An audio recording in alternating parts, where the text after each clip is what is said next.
বলছি না, ওই বেচারা ব্যস্ত থাকার উদ্দেশ্যে লোকজন আসলে আমি একটু দেখাইতাম, স্যার ব্যস্ত আছে, উনি টেলিফোনে ব্যস্ত আছে, বলেন যে এখন দেখা করা যাবে না, সিরিয়ালে থাকতে পারে। সিরিয়ালে থাকতে পারে, টেলিফোনে ব্যস্ত আছে, ভিতর থেকে বাইরে থেকে লোকরা অপেক্ষা করতেছে, 3 বার রিমাইন্ডার দিচ্ছে, বলছে যে আর একটু পরে ওয়েট করতে পারে। পরে ওই লোকেরা বিরক্ত হয়ে ওই পিয়নকে, তার যে সেক্রেটারি, তাকে বলছে যে যে টেলিফোন সে ব্যস্ত আছে, বলেন যে টেলিফোন লাইনটা নষ্ট, ওইটা আমরা ঠিক করার জন্য আসছি। কি ব্যস্ত আছে টেলিফোন, আমরা যে বললে হবে নাকি? পরে এটা যখন বলছে যে টেলিফোনের লোক আসছে, এটা আমারে বলবা না, তাহলে তার আমি এতক্ষণ টাইম নষ্ট করার দরকার ছিল। এখন সমাজ কল্যাণ কাজে এত ব্যস্ত হয়ে যাচ্ছি আমরা এমন ভাবে যে মূল জায়গায় যদি আপনি পৌঁছতেই না পারেন, তাহলে কিন্তু আবার আমাদের এই সমাজ কল্যাণ ফাউন্ডেশন এই কাজগুলোর অ্যাচিভমেন্টটা আমরা নিতে পারবো না। যেটাকে এক কথা আমরা বলি ভালো খেলা হবে, কিন্তু কি হবে, গোল হবে। গোলের কাছে গিয়ে আপনি বাইরে যদি বল মেরে দেন, তাহলে সারাদিনের খেলা ভালো, গোল শূন্য খেলা ড্র। দ্বিতীয় কথা হচ্ছে, আমরা যখন আজকে প্রিলিমিনারি করছি, আপনি নিশ্চয়ই খেয়াল করবেন ফিলিস্তিনের বিষয়, গাজার বিষয়ে, আমাদের সন্তানদের গায়ে লাল জামা আর তাদের সন্তান রক্তে রঞ্জিত লাল।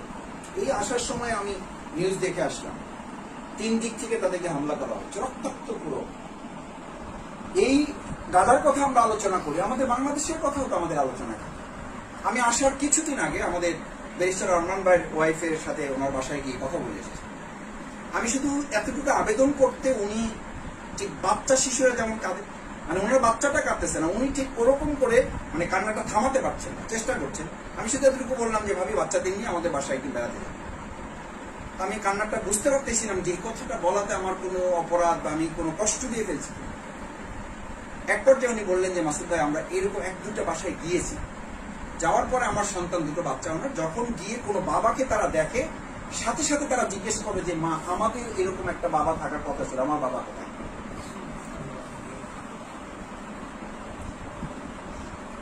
আমি ভাবির কাছে সত্যি আমি মাপ চেয়েছিলাম যে ভাবি আমাকে মাফ করবেন, আমি তো আসলে বুঝতে পারি নাই। আমি বলছি যে মাসুদ ভাই, আমাদের বাচ্চাদেরকে এখন মানসিক ডাক্তার দেখাতে হয়।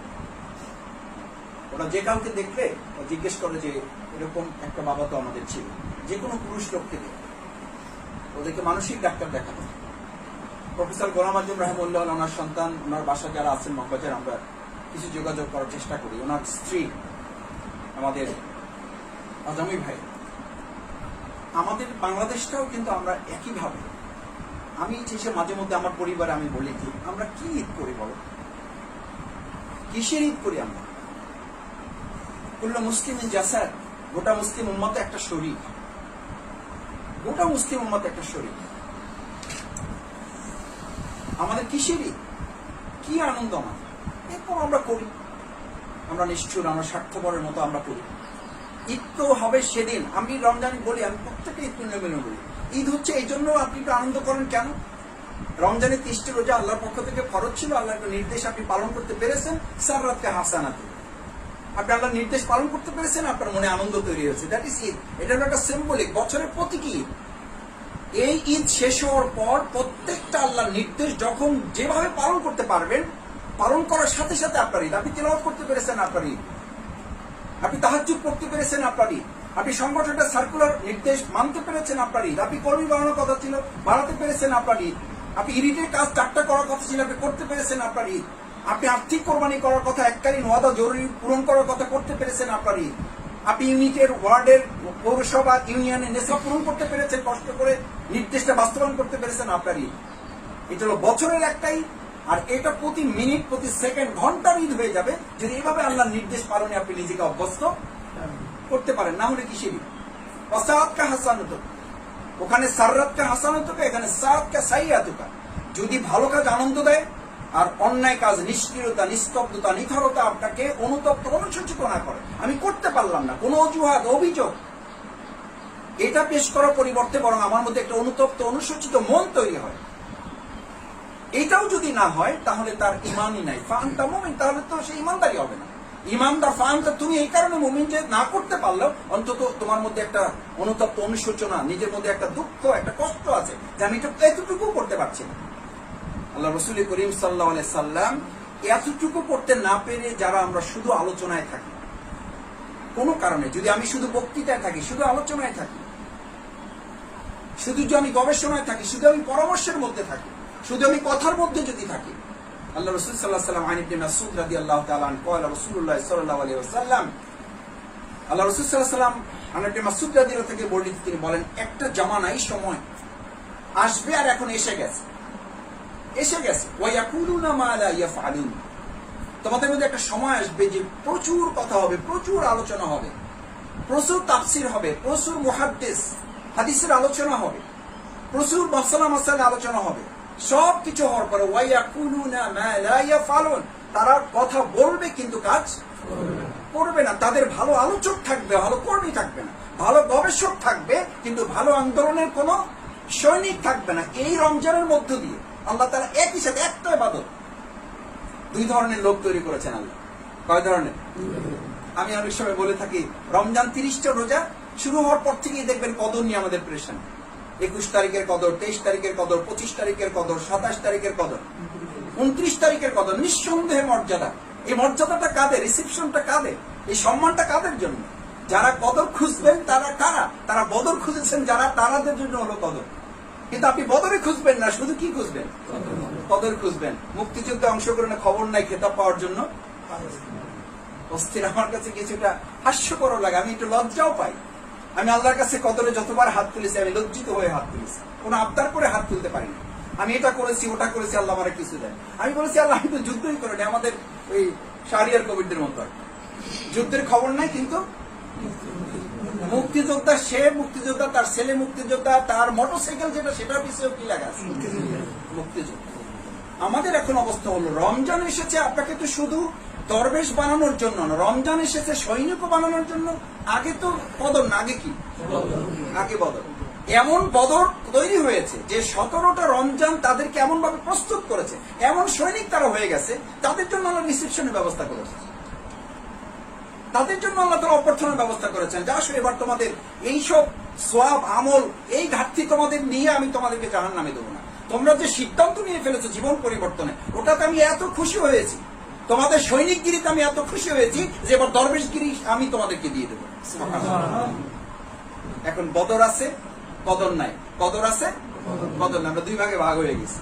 কেউ আসি শুধু বদর নিয়ে, কেউ আসি শুধু কদর নিয়ে। কিন্তু রমজান এসেছিল, আপনি বদরের মাধ্যমে নিজেকে সৈনিক করবেন, কদরের মাধ্যমে দরবেশ করবেন। ফুরসানান নাহার রুহবানাল লাইল।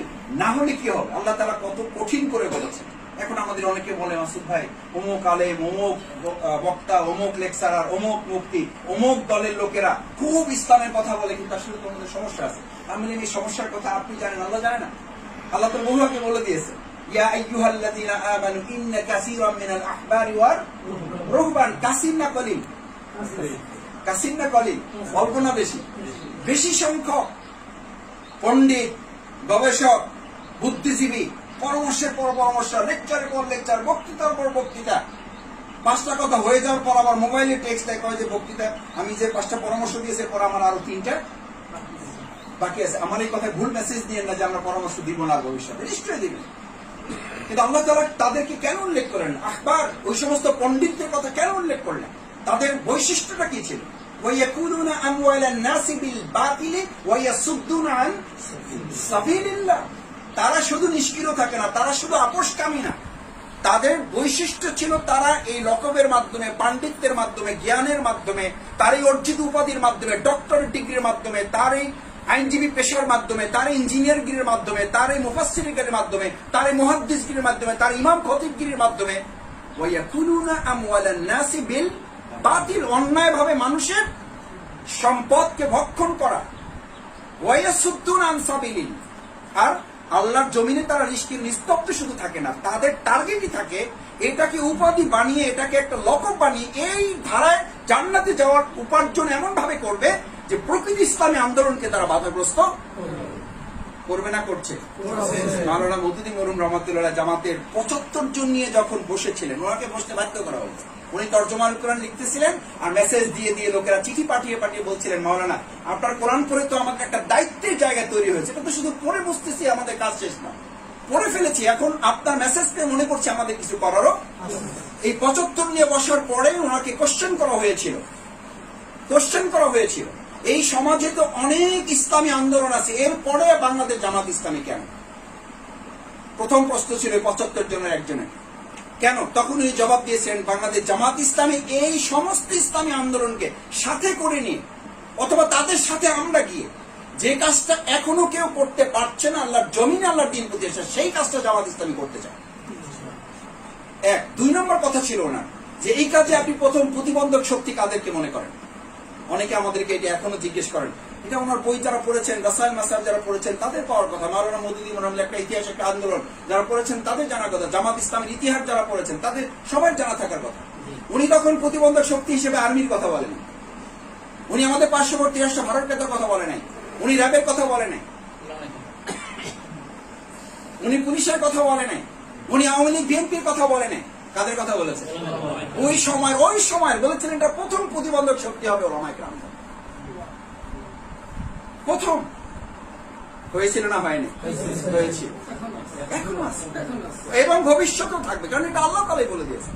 আহবারে ওয়ার রুহবান ওয়াল্লাহু লা ইয়াহদিল কওমাজ যালিমিন। আপনার ভাষায় তারা দরবেশ, গবেষক, জ্ঞানী, পণ্ডিত, আর আল্লাহর ভাষায় আল্লাহু লা ইয়াহদিল কওমাজ যালিমিন, তারা জালেম না, শুধু তাদের নসিবে হেদায়েত নাই। আমি এটা বলছি এই কারণে আল্লাহ যেন আমাদেরকে মাফ করেন। আমি এই মসজিদের বাইরের লোকদেরকে টার্গেট করে এই কথা বলছি না, আমি আপনাদের দিকেও আঙ্গুল তুলছি না, আমি আঙ্গুল তুলছি আমার দিকে।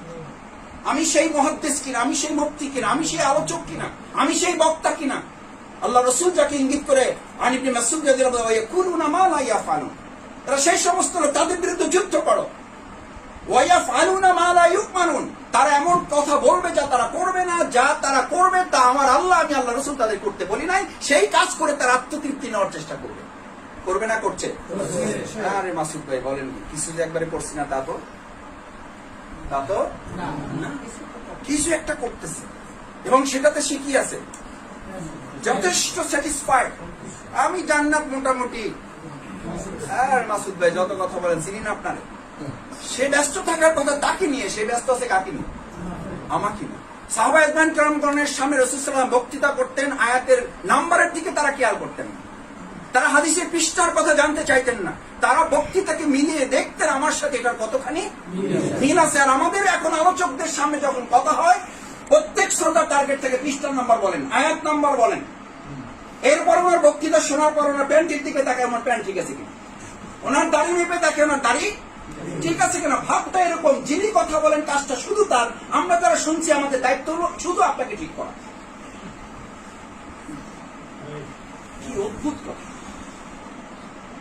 আল্লাহ রাসূল সাল্লাল্লাহু আলাইহি ওয়াসাল্লাম বক্তৃতা করতেন, সাহাবায়ে কেরামগণ চোখের পলক ফেলতে পারতেন। আমার বাসায় মাঝে মধ্যে আমাকে বলে যে আপনি যে বক্তৃতা করেন ভেবেছেন না। আমি বলো কি খেপে যায়, মানে কথা একটু স্বাভাবিক থাকা যায় না। আমি রাসূল সাল্লাল্লাহু আলাইহি ওয়াসাল্লামের খুতবা আমি করেছি, আমি খুতবা পড়েছি। রাসূল সাল্লাল্লাহু আলাইহি ওয়াসাল্লাম তো লাঠি হাঁটি থাকতে, আমরা তো লাঠি দিতে পারি না, লাঠিটা থরথর করে কাঁপতো। রাসূল সাল্লাল্লাহু আলাইহি ওয়াসাল্লাম লাল টকবকে হয়ে যেতেন, সাহাবায়ে কেরাম চোখে পলক ফেলতেন না, না জানি এখনই কোন যুদ্ধের নির্দেশ দেন আমাদেরকে বের হয়ে করতে হবে। আর এখন আমি বক্তৃতায় দেখি, ভাই দেখেন একটু আল্লাহর রাস্তে মেহেরবানি করেছে আল্লাহ তাআলা, আল্লাহ রাসূল কি কত সত্য সত্য কথা বলেছে। আমি আমাদের বাইরে শিবির থাকতে বলতাম, একটু কঠিন কথা বললে আপনার মন খারাপ হয়ে যায়, রিপোর্টটা পাইলাম না কেন, দিলেন না কেন। আল্লাহ রাসূল সাল্লাল্লাহু আলাইহি ওয়াসাল্লামকে আল্লাহ তাআলা কত সত্য কথা শুনিয়েছে। ওয়া ইন কানা কাবুরা আলাইকা ইরাবুহুম, এই কঠিন রাস্তাটা তোমার যদি ভালো লাগে, ফাইন ইসতাতা'তা আন তাফতাবিয়া, যাও তোমার মতো করে তুমি পথ চলে যাও, দেখি না কি পারো তুমি। নাফাকান ফিল আরদি আও সুল্লামান ফিস সামা, জমিনে সুড়ঙ্গ করে আকাশে সিঁড়ি লাগাও, যাও চেষ্টা করো, দেখি পারো কিনা। এগুলো কি খুব প্রেম প্রীতির কথা, মহব্বতের কথা? কাকে, কে কাকে বলতেছে? আল্লাহ তার হাবিবকে বলতেছে।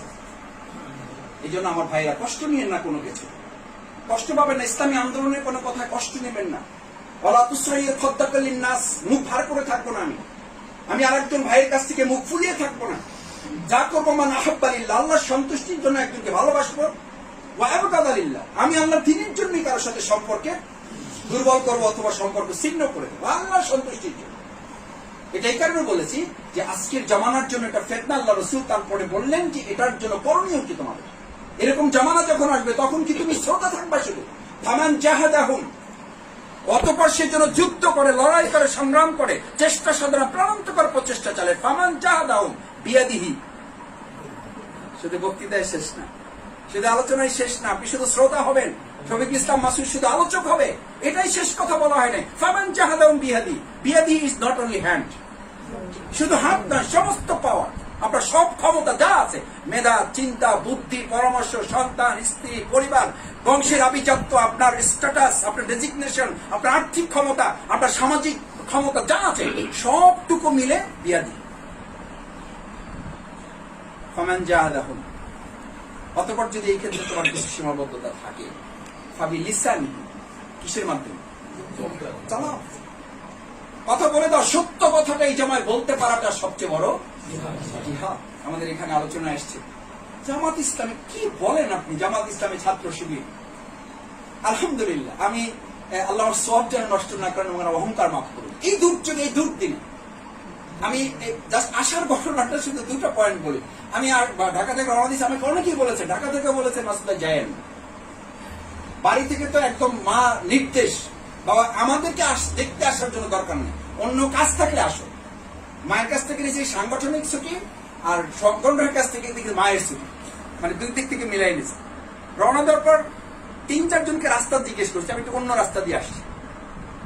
যে ৩-৪ জনকে জিজ্ঞেস করছি, একজন পিছনে মোটরসাইকেল নিচ্ছে, শুধু জায়গা দেখাই দিয়ে শেষ করে নেই, পিছনে মোটরসাইকেল নিয়ে আবার মোড় আসছে, জোরে চালায় সামনে আসছে, আবার মোড় আসছে, সামনে আসছে, বলছে যে ভাই এখন কি যেতে পারবেন? আমি বললাম হ্যাঁ যেতে পারবো, কোনো অসুবিধা নেই। ড্রাইভারকে বললাম পারবেন চিনতে? বলছে হ্যাঁ চিনতে পারবো। পরে ওই লোক বললাম আসলে মনে কিছু করেন না, আমি অন্য একটা দল করি, আপনাদেরকে দেখে আমি চিনছি, ভালো লাগে আমার, আপনাদেরকে আমি ভালো চাই। 3টা মোড় পার করে আমার বোধহয় তা 15 থেকে 20 কিলোমিটার হবে। ফেরিতে উঠে দাঁড়াবার জায়গা নেই, উঠে আমি কোন রকম মাগরিবের টাইম ইফতারের জন্য প্যাকেট একটা নিয়ে ফ্লোরে বসছি, বৃষ্টি পড়তেছে টিপ টিপ করে, আমার সাথে বাচ্চারা আছে যারা ওই চালায়, ফেরি চালায় যেখানে, যে বসে আর কি, পাইলট যারা আর কি। ওখান থেকে একজন এসে, আমি নামাজে দাঁড়াইছি, মাগরিব ইফতারি শেষ করে নামাজে দাঁড়াইছি, বাচ্চারা আমার পরে পড়বে, জায়গা কম, চাবি একটা নিয়ে এসে বাচ্চাদেরকে বলতেছে তোমার বাবার নামাজ শেষ হলে বলবা যে এই চাবিটা তার হাতে দিয়ে আমাদের ভিতরে একটা ভিআইপি রুম আছে, ওখানে গিয়ে যেন তারা বসে। আল্লাহর কসম, আমি আমার জন্য বলছি না, এটা শফিকুল ইসলাম মাসুদ, এটা মুজাহিদুল ইসলাম শাহীন, এটা মুজাহিদুল ইসলাম, এটা মাওলানা জাকির, এটা আমাদের অ্যাডভোকেট নাজমুল হাসান, এটা অধ্যাপক শাহ আলমের প্রতি কোনো ভালোবাসা নয়, এটা নিতান্ত ইসলামী আন্দোলন। প্রত্যেকের কেউ জামাত করে না। ওই ব্যক্তি আমাকে আসার সময় আমি বললাম তাকে খুশি করার জন্য, খুশি মানে আমি বললাম যে আপনারা একটু চা খেয়ে নেবেন, আমি তো আপনাদের সাথে খেতে পারলাম না, আমাকে তো ভিতরে আটকায় রাখছে, আমার বাইরে থেকে লোকরা দেখলে কুসুমত চাপ তো বুঝতেই পারতেছে, আসলে দাঁড়াবার জায়গা না, আমাকে ভিআইপি রুমের তালা খুলে দিয়ে ভিতরে ঢুকে দিচ্ছে। বলছে ভাই বাইরে থেকে দেখলে আবার লোকটা ঢুকতে চাইবে, এই জন্য আর বের হবেন না, একবারে বের হবে। বলে যে ভাই কি বলেন না, আপনার কাছ থেকে টাকা নেব, অসম্ভব, আপনাদেরকে আমরা চিনি, এতটুকু। আমি আল্লাহ, এটা কিন্তু ব্যক্তির প্রতি ব্যক্তির ভালোবাসা না, এটা এদেশের ইসলামী আন্দোলনের প্রতি ভালোবাসা। আমি যখন আমাদের দাওয়াতি দশক শুরু হয়, আমি একটা কথা বলে শেষ করে দিই আজকে। আপনাদের সকলের পরিচিত মাওলানা মামুনুল হক সাহেব একটা ভিডিও বার্তা দিয়েছিল, ঘটনা তখনও এতটা শুরু হয়নি, আমাদের দাওয়াতি দশক কেবল শুরু। এটা ভিডিও বার্তা দিয়েছিলেন, বিগত 5 থেকে 7 বছরে আমাদের সাথে সরকারের আপোষকামিতায় আমাদের অন্তরটা, আমাদের রুহানিয়াতটা, আমাদের স্পিরিচুয়ালটা শেষ করে আমরা শুধু আমাদের সম্পদ দিয়ে টিকে আছি। আর বাংলাদেশ জামাত ইসলামীকে এই সরকার জালিম স্বৈরাচার, তারা নির্যাতন নিষ্পেষণ করতে করতে তাদের সম্পদ শেষ করে দিয়েছে, কিন্তু আল্লাহ রুহানিয়াত, তাদের আধ্যাত্মিক শক্তি, নৈতিকতার জায়গা আল্লাহ তারা তাদের একটা উচ্চ মাকামে তাদেরকে পৌঁছে দিয়েছে। কেউ শোনেন নাই? আমি আমিরে জামাতকে ফোন করে আমার আবেগ না ধরে রেখে, মানে আমি অন্য একটা প্রসঙ্গে কথা হচ্ছিল, আমি আমিরে জামাতকে হাসতে হাসতে বলছিলাম যে আমিরে যাও, এবার আমাদের দাওয়াতি দশক আর কাজ করা তেমন লাগবে না। যে ভিডিও বার্তা দিছে, কারণ যে আলেমদের সবচেয়ে বেশি আমাদের প্রতি ঝামেলা, তারাই যে ভিডিও বার্তা আল্লাহ তাআলা তাদের মুখ থেকে বের করেছেন, আল্লাহ তাআলা আমাদের দাওয়াতি দশক সফল করে দিয়েছেন। এরকম একটা দুইটা না, কি বলেন আপনি? বাংলাদেশ জামাত ইসলামী গণসমর্থনের জায়গায় আমাদের কাজ করতে হবে, কিন্তু এই যে নাজমুল ভাই বলেছেন, কিন্তু আমাদের কম আছে, আমাদের কম আছে। এই আত্মতৃপ্তির জায়গায় আমরা যেমন ভাসবো না, আবার হতাশার জায়গায় আমরা ডুবেও যাবো না। প্লিজ প্লিজ, এই যে এখানে আজকে আমার খুবই প্রিয় জেলা সভাপতি, খুবই প্রিয় সহ সভাপতি আমার কবি, আমি একা দাওয়াতি কাজ যদি করি, আমি একা দাওয়াতি কাজ করলে পাবলিক ফিল্ডে জায়গা দিতে পারবেন না। এই সময় করোনা এবং প্রশাসন পাবলিক ফিল্ডে জায়গা দেওয়া যাবে না ইনশাআল্লাহ। কিন্তু আমরা তো একটু টার্গেট করে দাও, যে দাওয়াত দেয় সে একটু ভয়ে ভয়ে দেয়, আবার যদি বেশি লোক হয়ে যায়। আমরাও দাওয়াতি কাজ করছি টাইম আবার এই তাও বারান্দা শেষ, এই এতটুকুই আমাদের টার্গেট ছিল। আলহামদুলিল্লাহ আল্লাহ পূরণ করেছেন, বরকত দিয়েছেন। আমাকে বুঝার আমি বলছেন যে মাসুদ একটা কাপড় টানাইয়া, আমি বললাম কাপড়টা টানিলে আরো ঝামেলা হবে, তাহলে আবার মুশকিলে পড়ে যাবো, আমরা দরকার নেই। এমনি এলাকায় গতকালকে আওয়ামী লীগের সভাপতি আসছে, চেয়ারম্যান আসছে, একটা বিয়ে ছিল, বলছে মাসুদ ভাই সবই করেন, বুঝলেন তো আমাদের উপরে একটু ছাত্র আছে, সবই করে এলাকায় আছেন আপনি, আমরা সবাই জানি। আলহামদুলিল্লাহ এই যে তাদের কিন্তু ভালোবাসাও আছে, আবার একটা সতর্কতা আছে, এটা আমাদের মেনটেন করতে হবে। এখানে আমরা 5,000 লোক এখন জড়ো করা বাংলাদেশ জামাত ইসলামের জন্য, ছাত্র শিবিরের জন্য 20,000 50,000 ইনশাআল্লাহ। আপনি একদম কিছু মনেই করেন না, আল্লাহ আমাদের অহংকার মাফ করুন। এরকম বড় প্রোগ্রাম তো আমরা এখন থেকে 15 বছর আগে পাবলিক ফিল্ডে করেছি, 15 বছর আগে। তখন তো আমরা জামা শুরুই করি, তখন করেছি। তখন লোকেরা বক্তৃতা এখনো বলে যে মাসুদ ভাই সেই পাবলিক ফিল্ডে একটা প্রোগ্রাম করেছিলেন। আমি বলি যে আবার সময় হলে আবার করা হবে ইনশাআল্লাহ। এই লোকের বিষয় নিয়ে আপনি ভাবার দরকার নেই, ভাবতে হবে আমরা যে কজন তৈরি হয়েছি তাদের অন্তরটাকে আমরা বদরি সাহাবীদের মতো করে পারছি কিনা। আমি এই কথাটা বলে শেষ করে দিই। বদরের সেই 17 রমজানের অধিকারী, মর্যাদা সম্পন্ন, বৈশিষ্ট্যের অধিকারী সাহাবীদের প্রতি এত খুশি হয়েছিলেন, তাদের জমিন জীবন পরিবর্তনে আল্লাহ তাআলা এত খুশি হয়েছেন যে তিনি ঘোষণা করে দিলেন, লাকাদ নাসারাকুমুল্লাহু বিবাদরিন ওয়া আনতুম শক্তিশালী না দুর্বল? দুর্বলদের উপরে আল্লাহ তাআলা বললেন তোমরা খুবই হীনকায় ছিলে, খুবই দুর্বল ছিলে, খুবই সংখ্যা কম ছিলে, কিন্তু আমি তোমাদের সাহায্য করাটা আমার কি হয়ে গেছে, আমার দায়িত্ব হয়ে গেছে। আনতুম আযিল্লাহ, তোমরা খুবই দুর্বল ছিলে এবং তোমাদের ওই সময় তোমরা তাদেরকে হত্যা করো নাই, ওয়ালাকিন্নাহুম কাতাল ওয়ালাকিন্না কাতালাহুম, তোমরা তাদেরকে হত্যা করো নাই, হত্যাটা আমি করছি। আমি শুধু এতটুকু অনুরোধ করবো, ছাত্র শিবির, জামাত, পারিবারিক যা যা আলোচনা হয়েছে এই প্রত্যেকটা পয়েন্টের সাথে আমি শুধু একমতই না, এগুলো আমার কথা। আজকে সেদিকে আর যেতে যাচ্ছি না, শুধু অনুরোধ করব ব্যক্তি গঠন, পরিবার গঠন, সমাজ। আপনি এলাকায় যখন আসেন, জেলা আমির মহোদয়, সেক্রেটারি, ছাত্র শিবিরের দায়িত্বশীল ভাইয়েরা খুবই গুছালো করে, আমার খুব ভালো লাগছে যে আলহামদুলিল্লাহ আজকের প্রোগ্রামটা সত্যি আমার কাছে খুব বরকতপূর্ণ। জাকির ভাই খুবই স্পিরিচুয়াল কিছু কথা আমাদেরকে যোগ করে প্রোগ্রামটাকে আরো বরকতের অধিকারী করে দিয়েছে। আমি আপনাদের সকলের প্রতি কৃতজ্ঞ যে আপনারা মেহরবানি করে এই ঈদের পরের দিন সাধারণত পারিবারিক, সামাজিক বিভিন্ন কাজে আপনারা ব্যস্ত থাকেন, এরপরে এসছেন। আমি আমার পক্ষ থেকে ধন্যবাদ জানাই যে আমাদের প্রতি আপনাদের এই অফুরন্ত ভালোবাসা, আপনাদের এই আন্তরিক দরদপূর্ণ ভালোবাসা বাউফলকে আমাদের একটা টার্গেটে ইনশাআল্লাহ পৌঁছে দেবে। আর আসার একটা কথা বলি, ওই আমাদের কে বলেছিলেন মুজাহিদ অথবা নাজরুল ভাই, যে টাকার জন্য বাউফলের কাজ আটকে দেবে, টাকার জন্য বাউফলের কাজ না, টাকার জন্য ইসলামী আন্দোলনের কাজে আটকে থাকবে। আমরা গেছি এক জায়গায় ঢাকা মহানগরীর জন্য অ্যাম্বুলেন্স কালেকশন করি, সে বলে আপনার অ্যাম্বুলেন্স রাখেন কোথায়? আমরা তো রাখার তো এখনো জায়গা করি নাই, 3টা পাইছি আর আমাদের 5টা দরকার, তার মধ্যে আপনার একটা। তো বলে যে 3টা হয়ে গেছে, তো রাখেন কথা। বললাম যে ভাড়া করে যে ইয়া করে রাখি, পার্কিং ভাড়া করে, গ্যারেজ ভাড়া করে ওখানে রাখি। বলছে এভাবে তো সিকিউর না। বললাম সিকিউর না, শুধু না, এখন করোনাকালীন সংকটের কারণে 15 দিন 1 মাস রাখার পরে আর কেউ রাখতে চায় না। অ্যাম্বুলেন্স তো ভয় পায়, যেখানে কোন রুগী কি আসে না আসে, ওই 1 মাস পরে ক্যান্সেল করে দেয়। আমরা বিরাট বিপদে আছি। শোনার পর বললেন যে ঠিক আছে, তাহলে আজকে আপনারা চা খেয়ে ছুটি, 2-1 দিন পরে আপনাদের সাথে আবার ডাক। বোধহয় ওনার বউর সাথে কথা বলছে। তো বউর সাথে কথা বলার পরে ভাবিও বড় ইনকাম আলা লোক আর কি, সেও সাহেবের হিসাব, উনিও। তো দুজনে মিলে সমাজে কথা বলছে। এরপর আমাদের দুজনকে ডাকছে, মাসুদ আপনিও আসেন, বুলুল ভাইকে ওর সাথে নিয়ে আসেন। বুলুল ভাই আমাকে পাঠাইছে, যার পরে বললো যে আপনাদের অ্যাম্বুলেন্সের জন্য যেটা আপনারা চিন্তা করছেন, আমরা পরিবার মিলে একটু আলোচনা করেছি যে আপনাদের অ্যাম্বুলেন্স রাখার জন্য একটা ফ্ল্যাট আপনাদেরকে আমরা কিনে দেবো। গেছি 25 লাখ টাকার জন্য, দিয়েছি 1 কোটি টাকা।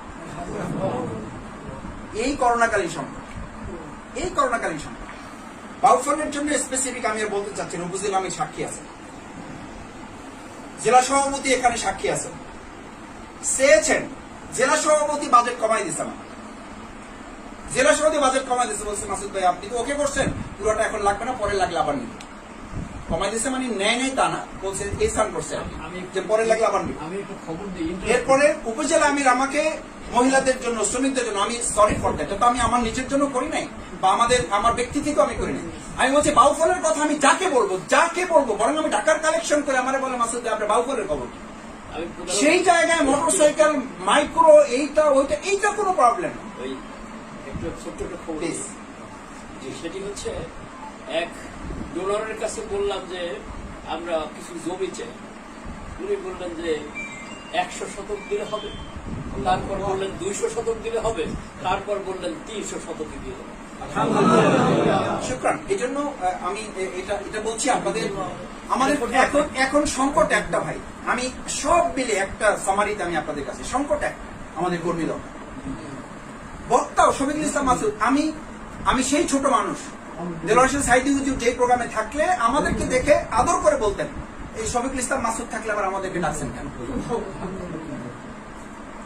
আমাদেরকে এতটা আদর করে এতটা স্নেহ করতেন যে ওরাই তো আছে, এখন আমাদেরকে ডাকেন কেন? এখন তো ওরাই বক্তৃতা করে। ডাক্তার তাহের ভাই আমাদের কোনো প্রোগ্রামে যুক্ত হলে উনি এখন সালাম দিয়ে ওয়াকিল দান আলহামদুলিল্লাহ বলে রাখে দেয় যে মাসুদরা আছে, ব্যাস ওরা কথা বলবে।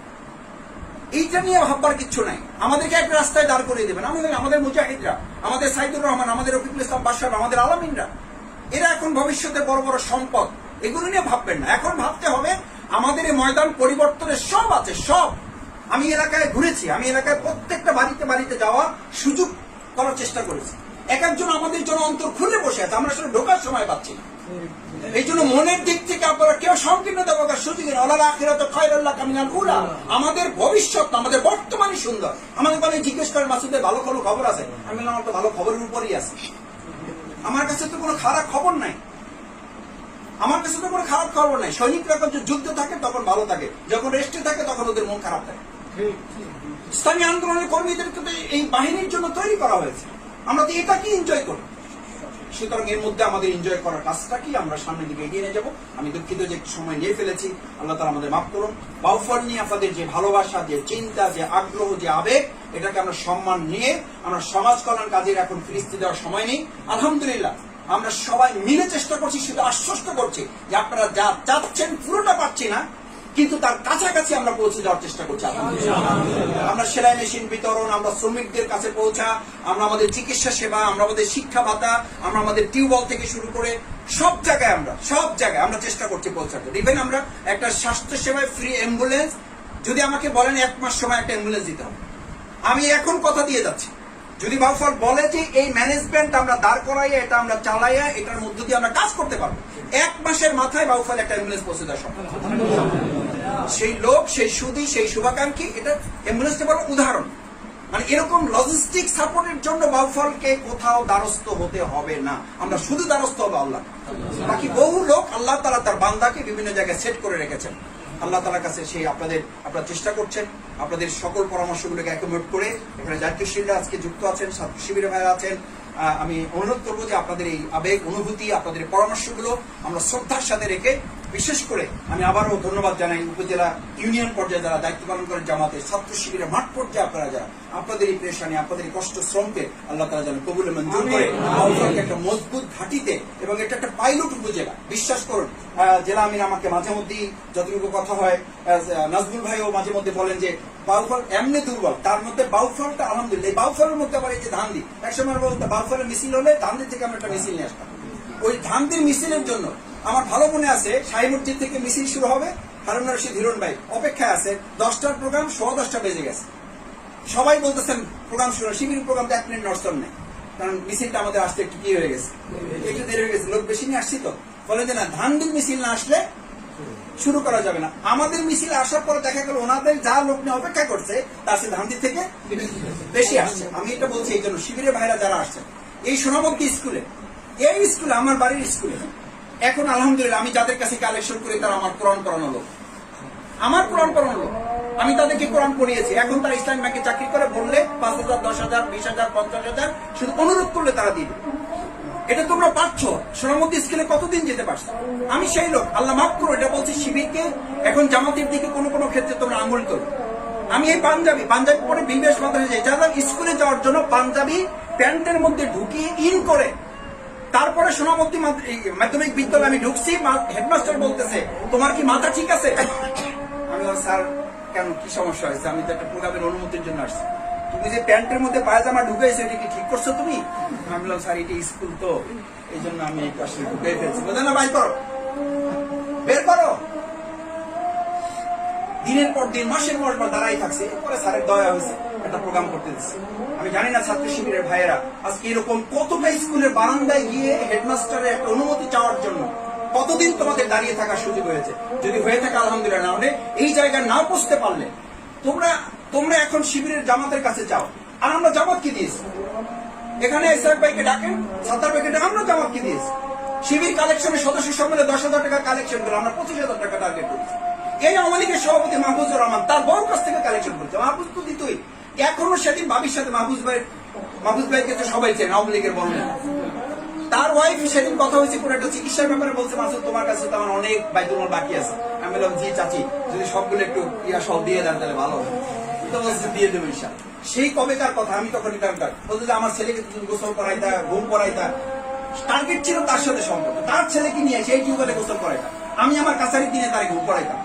সেই ছোট বাচ্চা ইভান বলে যে মাসুদ এখনো তোমার কথা বলে। সরি ফর দ্যাট, আমি বলছি যে এখনো এই জায়গা থেকে তোমাদেরকে একটু ছাত্র শিবিরকে জামাতের পরবর্তী দায়িত্ব না, ছাত্র শিবিরকে দায়িত্ব। শহীদ মাওলানা মতিউর রহমান নিজামী ভাই লাস্ট আমার কানের তার মুখের কথাটা ছিল, ছাত্র শিবির হচ্ছে সেই সংগঠন যারা জামাত ইসলামের বিপ্লবের স্বপ্নটা বোঝা বহন করে। আমি জামাতকে বলছিলাম, আমি জামাত আপনার হাতটা আমাকে এমন ভাবে কাঁধে রাখবেন যেন আপনার হাতে কষ্ট না হয়। উনি পরিবারের সাথে শেষ সাক্ষাতে বের হয়েছে। শেষ সাক্ষাতের সময় ক্যান্টিনের সামনে অপেক্ষা করছি কারারক্ষী যদি একটু দেখা করার সুযোগ দেয়। শেষ সাক্ষাতে যাচ্ছেন। আমি সকাল থেকে 7টা থেকে ক্যান্টিনে নাস্তার নাম করে বসে আছি। আমি জামাতকে কাছে পেয়ে কারারক্ষীরা আমাদেরকে খুবই ভালোবাসতেন, সুযোগ করে দিয়েছেন। আমি তার হাতটা কাঁধে রেখে আমি শুধু উপরের দিকে চোখের দিকে তাকিয়ে আমি জামাতকে বললাম, আমি জামাত আপনি হাতটা এত শক্ত করে রাখবেন যেন আপনার পায়ে একটু কষ্ট না লাগে। আমার ভালো মনে আছে এই কপালে ওনার 2টা ঠোঁটে চুমো এখানে দিয়েছেন, দিয়ে বলেছেন মাসুদ ছাত্র শিবিরকে তো আমরা শুধু আমাদের হাতের বোঝা, আমার শরীরের বোঝা বহন করার জন্য ছাত্র শিবির না। ছাত্র শিবির যদি আমি বেঁচে থাকি, যদি যেতে পারি বলবো, তাহলে আমার এই কথাটা ছাত্র শিবিরকে পৌঁছে দিবা। ছাত্র শিবির শুধু আমার হাত, আমার শরীরের বোঝা বহন করার জন্য নয়। ছাত্র শিবিরকে জামাত তৈরি করেছে, মাওলানা মওদুদুর রহমান ছাত্র সংগঠন তৈরি করেছিল এই টার্গেটে যে জামাত ইসলামের ভবিষ্যৎ নেতৃত্ব পূরণ করবে ইসলামী ছাত্র শিবির। আমি ছাত্র শিবিরকে সে আহ্বান জানাই, প্লিজ তোমাদের কোনো অভিমান, কোনো দুঃখ, কোনো কষ্ট আমাদের সন্তানদের চেয়ে তোমরা আমাদের কাছে বেসিক্যালি প্রিয়। এইখানে ভাইরা বলেছেন, আমার সন্তানকে আমি কোনো কথা বললে, তার আগে জামাত নেতৃত্ব কোনো কথা বললে তারা দৌড়ে জামাতের কথা শোনার জন্য দৌড়ে যায়। যাদের পরিবারে সন্তান গঠন করতে আমরা পারি নাই, শিবিরও ব্যর্থ নয়, জামাতও ব্যর্থ নয়, ওই পরিবার, ওই মা, ওই বাবা ব্যর্থ। এই ব্যর্থতার দায় আমাদেরকে নিতে হবে এবং আগামী অল্প কিছুদিনের মধ্যে আমরা একটু উপলব্ধি করতে পারবো যে আমরা কত বড় ক্ষতি আমরা নিজেদের করেছি। অলরেডি অনেকে বুঝে ঘুরে শুরু করেছেন যে মাসুদ ভাই ভুল করেছি, ছেলেটাকে শুধু ডাক্তার বানাবো টার্গেট করেছিলাম, ডাক্তারও হয় না, শিবিরও হয় না। প্লিজ ওরা একটু কি করে নাই তৈরি করেন। সুতরাং তাদের কাছে আমাদের যেতে হবে। জামাতের মুরব্বীর আশায় সে বলে নাই এই আশায় বসে থাকার দরকার নেই, বিরোধিতা করবে। আমাদের মুজাহিদ ভাই বলতেন, যদি আওয়ামী লীগের বিরোধিতার মুখোমুখি হয়ে তুমি তার ছেলেকে শিবির করতে পারো, জামাতের কোন একজন ভাই বুঝে হোক না বুঝে হোক এই বিরোধিতা মোকাবেলা করে তার সন্তানকে তোমাকে এগিয়ে নিয়ে যেতে হবে। এই দায়িত্ব তোমার। মনে করার কোনো দরকার নেই যে জামাত হয়েছে তার ছেলে শিবির হয়ে যাবে অটোমেটিক্যালি। এই অটোমেটিক শিবির, অটোমেটিক লিডারশিপ তৈরি পৃথিবীতে কখনো হয় না। বিরোধিতা মোকাবেলা যারা করেছেন তারা পৃথিবী লিড করেছেন, আর ন্যাচারাল যারা হয়েছেন তারা সাধারণ কর্মী হয়েছে। ছাত্র শিবির তো এই বিরোধিতা মোকাবেলা করে এগিয়ে যাবে। আল্লাহ তাআলার কাছে সেই তৌফিক কামনা করে জামাত ইসলামী ছাত্র শিবির আজকে যৌথভাবে এই সুন্দর আয়োজন আল্লাহ তাআলা বরকতপূর্ণ করুন। আসসালামু আলাইকুম ওয়া রাহমাতুল্লাহ। আমার আব্বা অসুস্থ আছেন, ইউনুস ভাইয়ের আম্মা অসুস্থতা বিদায় নিয়েছেন।